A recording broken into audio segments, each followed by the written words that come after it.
BJP BRS రెండు ఒక్కటే అని ఆరోపించారు కాంగ్రెస్ లీడర్స్. రెండు పార్టీల చీకటి ఒప్పందంలో భాగమే లోక్సభ ఎన్నికల్లో బీఆర్ఎస్ డమ్మీ అభ్యర్థులను నిలబెట్టిందని విమర్శించారు. బీజేపీ దేవుడి పేరుతో రాజకీయాలు చేస్తోందని మండిపడ్డారు. కేంద్రంలో కాంగ్రెస్ అధికారంలోకి వస్తే రాష్ట్రం మరింత అభివృద్ధి చెందుతుందని అన్నారు హాస్టం నేతలు.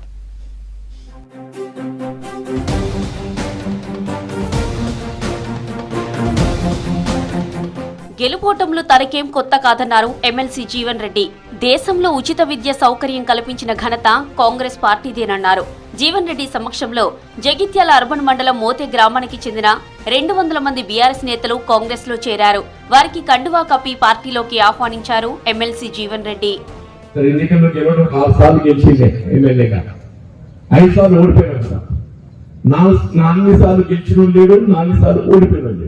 నేను గతంలో కూడా 2 సార్లు పార్లమెంట్ పోటీ చేశాను. ఆమె కేసీఆర్ గారు పోటీ చేసింది. ఆమె కేసీఆర్ గారు పోటీ చేసి 2 సార్లు చేసిన చెప్పంటున్నాను. 2006, 2008 8లో ఏదైతుందో దగ్గర దాకా కొంచెం తగ్గిపోయింది. ఇప్పుడు మళ్ళీ పార్లమెంట్ పోటీ చేయాలన్నటువంటి ఆలోచన రావటం మరి భవిష్యత్తు ఏం నిర్ణయిస్తుందో తెలియదు. కానీ ఇవాళ గెలుపుకోవటం అనేది ఏదైతుందో మన మీద ఆధారపడి ఉంటాయని చెప్పండి. వాస్తవంగా రాజకీయాలలో ఏ పార్టీ కానివ్వండి, ఆ రాజకీయ పార్టీ యొక్క ఆలోచన విధానం మంచిగా చెప్పడానికి ప్రయత్నం చేస్తారు. లోక్సభ ఎన్నికల్లో బీజేపీ అభ్యర్థులను గెలిపించుకోవడం కోసమే బీఆర్ఎస్ డమ్మీ అభ్యర్థులను నిలబెట్టిందని ఆరోపించారు నాగర్ కర్నూల్ కాంగ్రెస్ ఎంపీ అభ్యర్థి మల్లు రవి.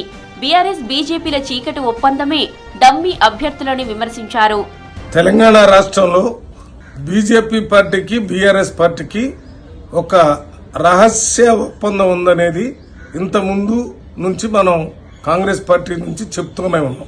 కానీ ఈరోజు అది నిజమని తెలిసిపోయింది.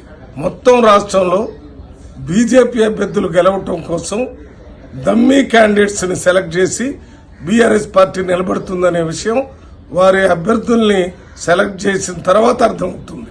దీన్ని ప్రజలందరూ గమనించి డ్రగ్స్ లేని సమాజం నిర్మించాలని పిలుపునిచ్చారు ఎమ్మెల్సీ బలమూరి వెంకట్. నాంపల్లి తెలుగు యూనివర్సిటీలో షాహిద్ భగత్ సింగ్ స్మారక యువజనోత్సవాల ముగింపు సభకు హాజరయ్యారు బలమూరి వెంకట్. ఎన్ఎస్యుఐ ఆధ్వర్యంలో తాము కూడా అవగాహన కల్పిస్తామని చెప్పారు బలమూరి వెంకట్. తప్పనిసరిగా ఎందుకంటే మన విద్యార్థి సంఘాల్లో మనకి తెలుస్తుంది పిల్లలు ఎవరు ఏ రకంగా ఉన్నారు, వాళ్ళ పరిస్థితులు ఏంటి, వాళ్ళు ఏం కన్స్యూమ్ చేస్తున్నారని చెప్పని. అసొంటి పిల్లల్ని బయటికి తీసుకురావడం కానీ సంబంధించిన డిపార్ట్మెంట్స్ కి మనం ఇన్ఫర్మేషన్ ఇవ్వడాన్ని అది మనపైన ఒక బాధ్యత. ఆ బాధ్యతని అందరం కలిసి అంటే సమాజంలో ఉన్న ప్రతి విద్యార్థి అంటే నా మిత్రుడు ఏదో గాంజాయి కొడుతుండా, లేదో డ్రగ్స్ తీసుకుంటారో, లేకపోతే ఇతర ఏదైనా మాదక ద్రవ్యాలు తీసుకుంటే దాన్ని నేను కంప్లైంట్ చేస్తే ఆ మిత్రుని నేనేదో ఇరికించినట్టు కాదు, ఆ మిత్రుని జీవితాన్ని కాపాడడం అనే ఒక ఐడియాలజీని, ఒక సిస్టమ్ ని ప్రతి ఒక్క విద్యార్థి కూడా ఆ రకంగా ఆలోచిస్తేనే ఈ డ్రగ్స్ అనేది ఆపడానికి సాధ్యమవుతుంది. మల్లు రవి సమక్షంలో కాంగ్రెస్ లో చేరారు బీజేపీ కార్యవర్గ సభ్యులు సతీష్ మాదిగ. గత అసెంబ్లీ ఎన్నికల్లో బీజేపీ తరపున అచ్చంపేట అసెంబ్లీ నుంచి పోటీ చేశారు సతీష్ మాదిగ. మల్లు రవి ఆహ్వానంతో ఆయన సమక్షంలో కాంగ్రెస్ లో చేరారు.